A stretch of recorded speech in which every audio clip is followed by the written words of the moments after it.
రాష్ట్ర వ్యాప్తంగా ప్రజానీకం అంతా కూడా ఒకటే నినాదం, సైకో పోవాలి, సైకిల్ రావాలి. ఎక్కడికి వెళ్ళినా సరే ఇదే మాట.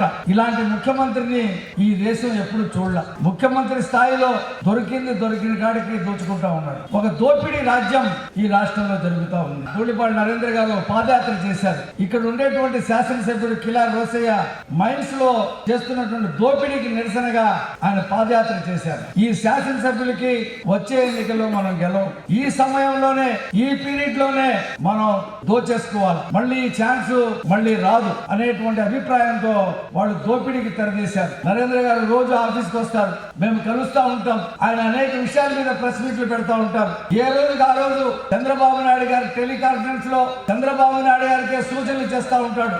ఈ నియోజకవర్గానికి ఆయన గెలవకపోవడం అంటే ఈ నియోజకవర్గ ప్రజలు తమ దురదృష్టాన్ని కొని తెచ్చుకున్నారు. చంద్రబాబు గారిని ఓడించి రాష్ట్ర ప్రజలు ఏ రకంగా అయితే నష్టపోయారో, ధూళిపాడ నరేంద్ర గారిని ఓడించి పొన్నూరు ప్రజలు ఆ రకంగా నష్టపోయారు. మన పిల్లల భవిష్యత్తుని, మన రాష్ట్ర భవిష్యత్తుని నాశనం చేసినటువంటి ఈ ముఖ్యమంత్రిని గద్దె దించవలసిన బాధ్యత అందరిలాగా మన ముస్లింల మీద కూడా ఉంది. ఎందుకంటే ముస్లింలు 4% రిజర్వేషన్ వాళ్ళ తండ్రి ఇచ్చాడని అనేక సార్లు ఓట్లేశారు.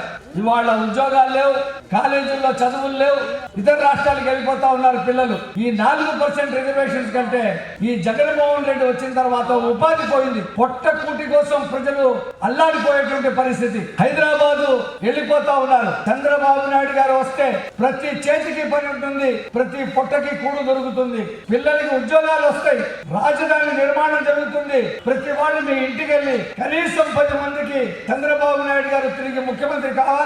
ఈ నియోజకవర్గంలో ధూళిపాడ నరేంద్ర గారు పెద్ద మెజార్టీతో గెలవాలని చెప్పి శపథం తీసుకుని వెళ్ళమని చెప్పి తెలియజేస్తూ నాకు అవకాశం ఇచ్చిన మీ అందరికీ ధన్యవాదాలు తెలియజేస్తా ఉన్నా.